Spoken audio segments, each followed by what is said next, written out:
Hey guys, welcome back to your favorite channel, Subhra the Geek. I am your host, I am your host, Subhra. So, guys, I'm extremely sorry for not posting any video for last 2 weeks because I was sick. I will tell you all about it in a vlog which I have planned, which will be during this week. So don't worry about it. And today we'll be on our second video of hypothesis testing. So these are the series which I, along with my very good friend Debayan, have planned for you guys. These are the series which will cater to the industry, which will cater to the term called data science, which according to Harvard Business School is the sexiest job of 21st century. Guys, so as always, if you want to support us, do comment, do like, do share these videos, and as always, subscribe to our channel. That's all. So next will be Debayan. He will be explaining each and everything. So let's jump onto it.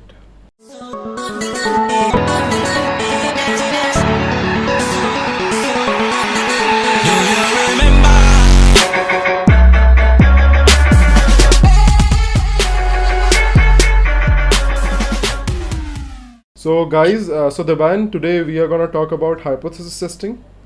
So, So we're gonna continue on from our previous discussion on hypothesis testing, and today we're gonna talk about variability partitioning, understanding how you can understand how you can see and apply variances and see variances and how they affect the predicting variable or the target variable on categorical input, right? So we have regression inputs as well as categorical inputs. So today we're gonna talk primarily about categorical variables and do variability partitioning on them, and then we're gonna move on to adjusted R square and see what it is. We're gonna talk a little bit about the t-test as well.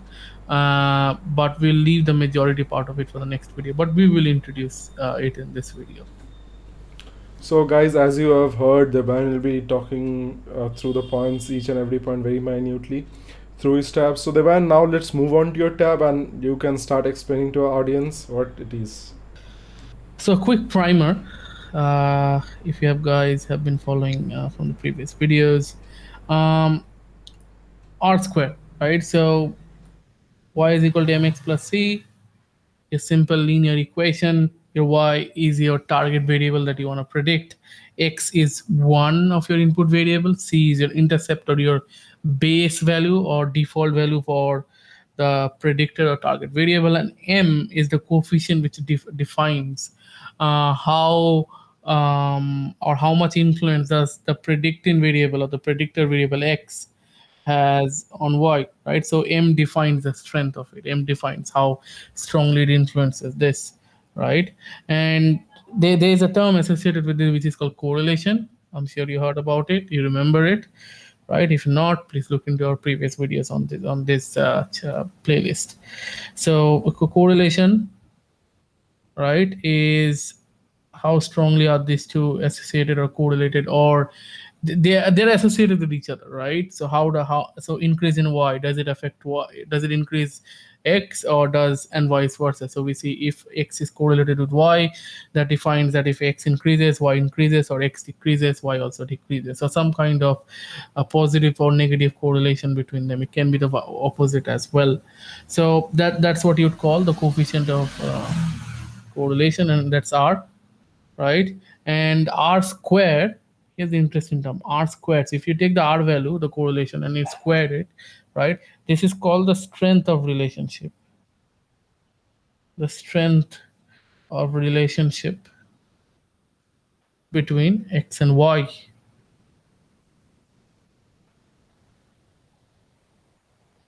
So how does it help you, right? So it has a very specific meaning, right? So when we say strength, so this is what you need to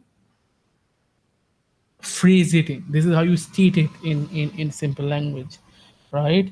So r square, the value r square implies that it's a value of strength, right? So how much variability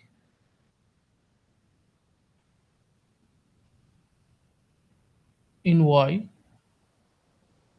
can be explained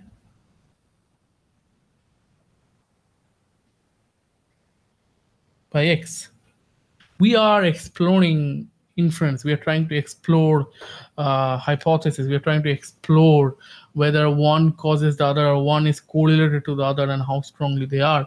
And this is one of the questions that you might want to ask, right? So if y varies and it varies by a certain amount, it has a very specific standard deviation, it has a very specific variance, right? So how much variability in y can you explain using some linear equation y is equal to some combination of x plus some intercept and by y, right? So by x, sorry, by x, right? So how much variability in y can we explain by x, and that is the square of the correlation between x and y, right? And when we have multiple variables, when we have multiple x's, right? So if you have a scenario like m1 x1 plus m2 x2 and so on and so forth plus c, right, which we also write as m0 x0, right? So both are, so this is equal to some value 1, right? Sorry, this is equal to some value 1 and this has a separate value c. So c into 1 is c. So, and this is very common too if you have been to end ranges machine learning course. If you have seen those courses, then you will know what this means. But nevertheless, this is it can be for many variables. You can have y dependent on many variables, x1, x2, x3, and so on and so forth. So if you have so many variables, right, and you want to partition, you want to see how much each variable influence y, right? So that is called partitioning. So partitioning variability of y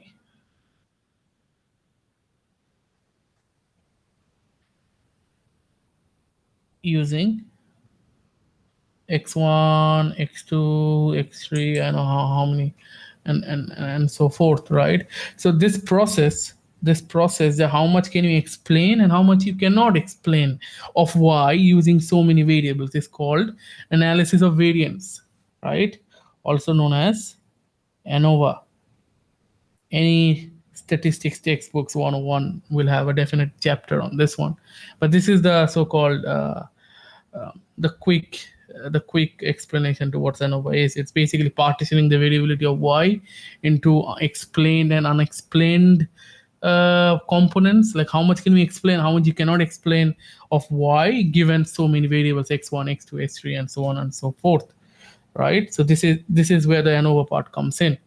So let's understand this a little better, right? Because there are so many inference based components that come out of this and you can derive from this. So derivation is totally important, right?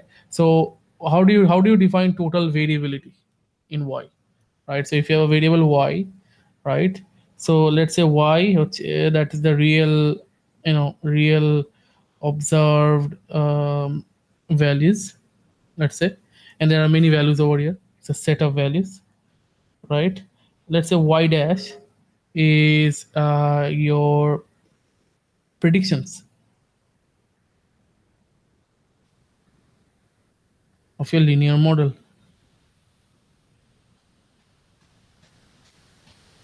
right? So y minus y dash or some difference, right? So it's a difference. It doesn't have to be that it's negative positive, but it's a difference, right? So you want to define the difference, you want to square them up, and then you want to sum them. Sum of squares, right? Very similar, sum of squares. So this is what you'd call the total variability in y, in your target variable. This is the amount of variability that you have in y given your predicted model or whatever your model is. This is the amount of variability in y with which you have to explain, right, using your model. So how much can your model explain? How do you know that, right? How do you know that?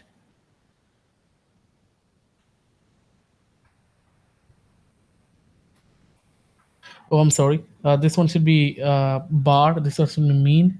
So let me just correct that. That's mean. This one is mean. Mean is like the sample mean. So the total variability in y is basically a subtraction of the observed values, subtract the mean of the variables, right? So and the unexplained variability will be the predictions. Sorry about that. Unexplained variability will be this.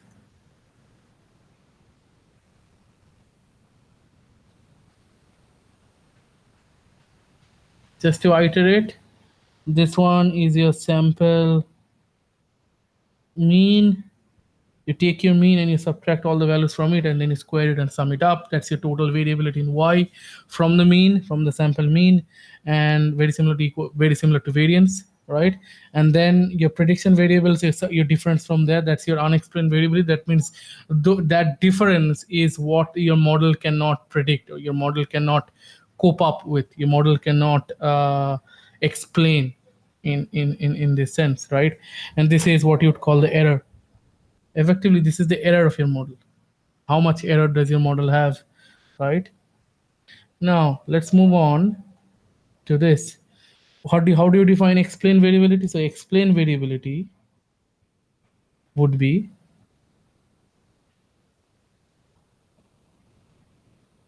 your total variability subtract or minus unexplained variability, just the difference of those two. So let's subtract them.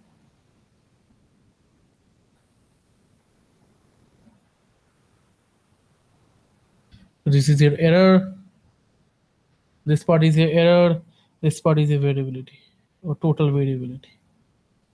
So this is the amount of variability that the model can explain, and it's a difference of the variable total variability and the error of the model, right?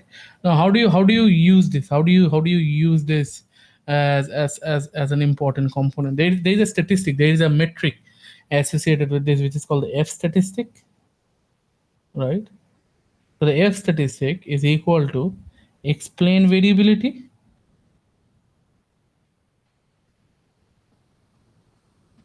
divided by unexplained variability.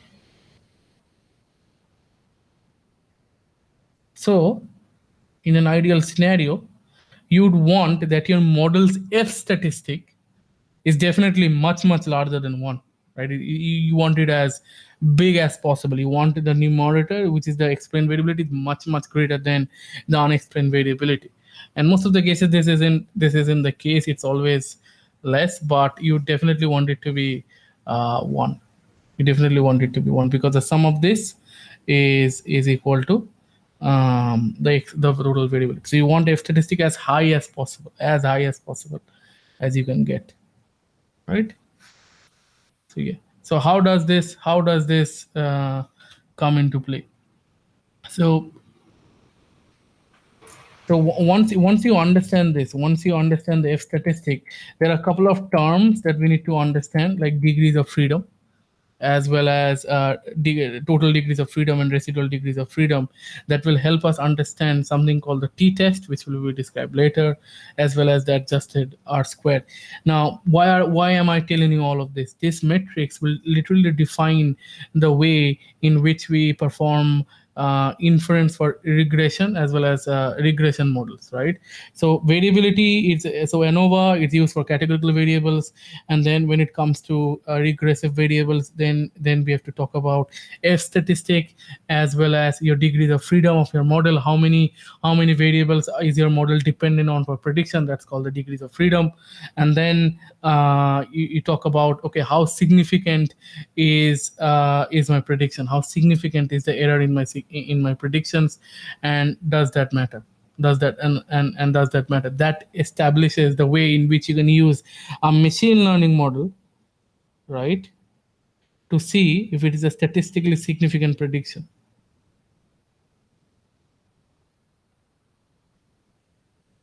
Significant prediction,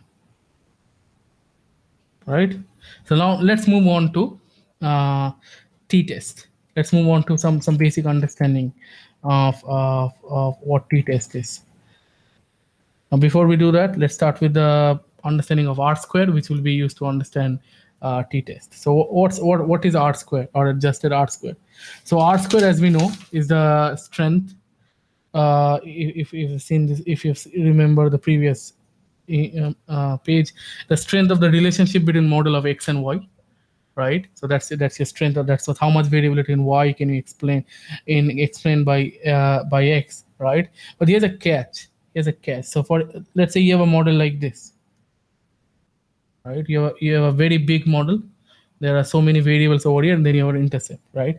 So every predictive variable that you include in the model, your model becomes more and more complex, and the variability in your predictions can differ a lot. So what we do is we create we adjust the strength of correlation by a certain amount using the degrees of freedom that we have, right? Degrees of freedom is this is how it comes into play. So adjusted R square, right? This is adjusted is equal to 1 minus unexplained variability on the previous page, unexplained variability divided by explained variability. Sorry, total variability, not explained, total variability multiplied by n minus 1 minus n minus k minus 1. Right? What is n and k? N is, sorry, k is the predictors. How many predictors you have? N is your number of observations, as always. So if you have a data set, you have a size n. So how many observations you have in a data set? So n is the number of observations. K is a predictors count. How many predictors you're using, right? And it explains. So larger the data set, so more bigger your data set you have. So you would expect that more variables you will use in your model, right? And that increases the complexity of your model, and therefore you would adjust less and less for each predictor variable, right? So every including every variable you will introduce error. Every variable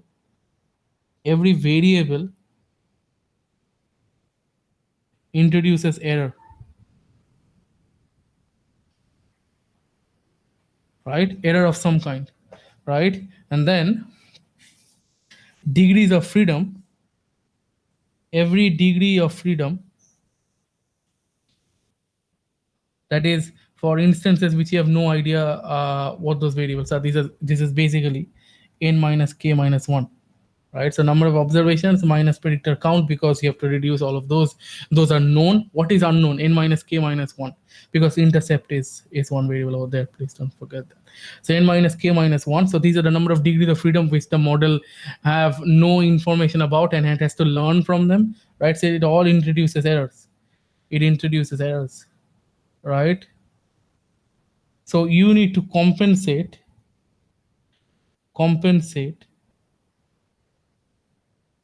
your strength of association or strength of explainability, right? Or association, whatever you may call it, between x and y, between y and your set of x1, x2, and so on and so forth. So you need to adjust for all of those errors, right? So that's where our adjusted R square come in. So in most of the cases, if you have a very small variable, just work with small R square. If you have a very complex and big model, linear model, then I would advise you to use adjusted R square in your techniques. And one of the easier way to use this is simply like, let's say model A, right, has adjusted R square. Let's say it has adjusted R square is equal to a dash. Let's somewhere. Model B has an adjusted R square B dash, right? So if B dash is more than a dash, choose model B. Choose model B over A. Do you know why? Because in fact of x, or in fact of correcting for the so many complex variables that model B might have over model A or vice versa, right? Model B still explains a lot of the correlation or variability in its predictor variable with its explanatory variables than model A. So this is a very quick metric that you can use using adjusted R square to choose or compare between models. But there are much better ways of comparing and picking up models for your predictive machine learning purposes, and those include Bayesian criterion, IKK information criterion, AIC, BIC, Mallow CP, and those kind of stuff. But those are totally out of the scope of this video. Okay, So let's quickly go over t-test and what it is, and we're going to explore it in more details in application in the next video. But today, we just want to understand how it's relevant to hypothesis testing, right? So t-test is a type of inferential statistic. Inferential as in it's used for inferential hypothesis testing processes, and it's a statistic, it's a metric, it's just a value which means something. What does it mean, right? So it's a t-test is a type of inferential statistic which is used to determine if there is a significant difference. When I say significant, I mean a statistically significant, like in hypothesis testing significant, right? A statistically significant difference between the means of two groups of data, right? So if you have a mean x bar 1 and you have a mean x bar 2, and you find the difference between them, is that difference statistically significant? Is what we're looking at. Is that difference statistically significant in terms of how those groups are different? Are those groups different at all? That's what you're looking at, right? So you can see how we are comparing between different groups, different partitionings of a model, between groups of predictions of models, and see whether they are whether they really matter or not. Is it a fluke? Is it a chance? Is it a chance that we saw some difference, or is it actually indicative of a real difference between two groups of data? It can be between population statistics, it can be test results, it can be some kind of social science studies that you're doing between different groups of people, ethnicities of people, or any kind of social science stuff. It's very important over there. You want to understand, is this difference between things or groups of data statistically significant? And that's where you can use a t-test for, right? So how does the t-test work on a brief way, right? So obviously we need to establish our null hypothesis and alternative hypothesis.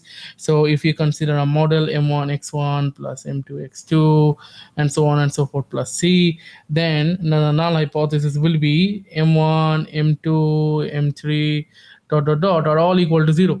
That means the variables x1 x2 x3 and all of those variables, predictor variables, have no influence on y.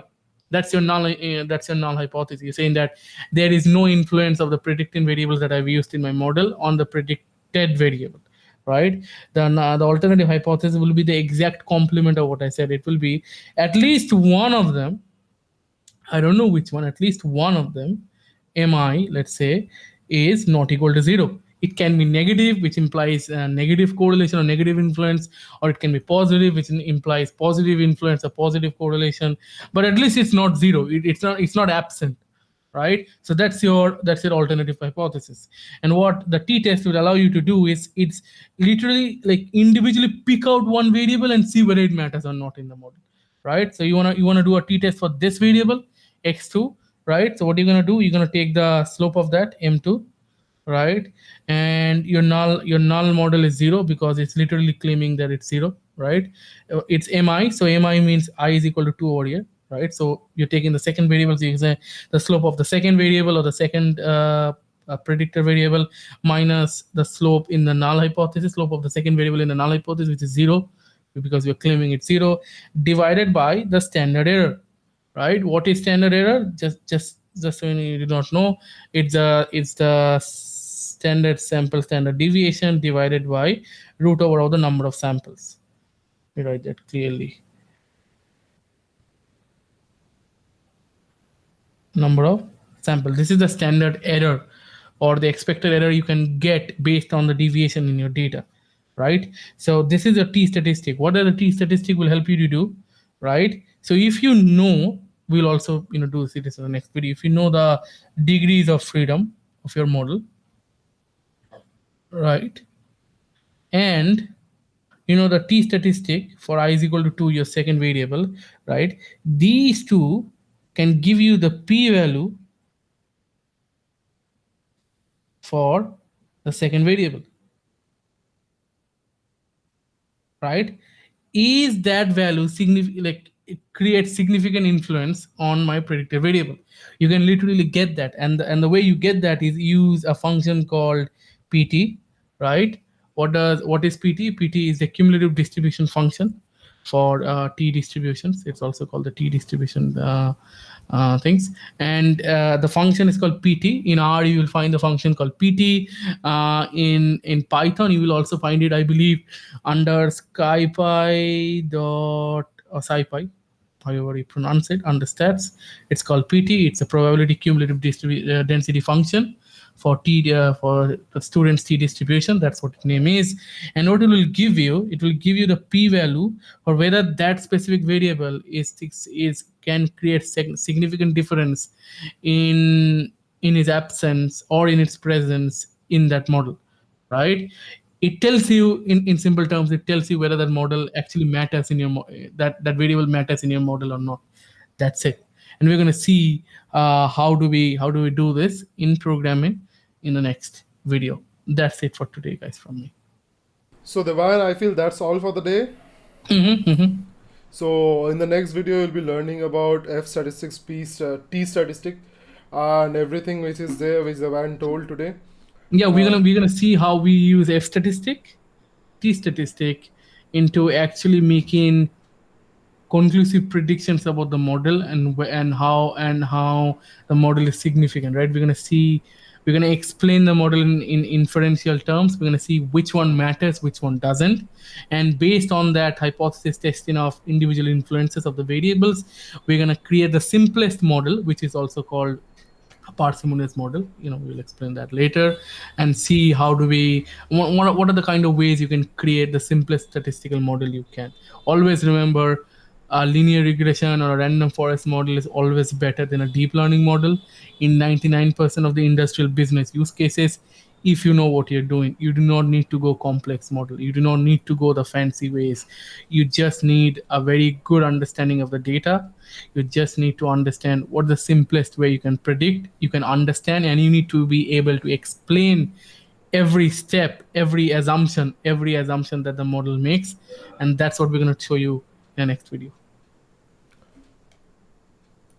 So guys, thank you for joining us for the day. So it's all for the day, guys. If you want to support us, please do that by sharing, subscribing, and liking our videos. Please subscribe to my channel. And if you have any problem, if you want to say anything, you can comment down below, or we have an exclusive Discord server link down below where you can find me and Debayan, and you can ask any problem throughout your journey. So guys, that's all for the day. I'm signing off with me. I'm Subhra signing off. With me is Debayan. Adios.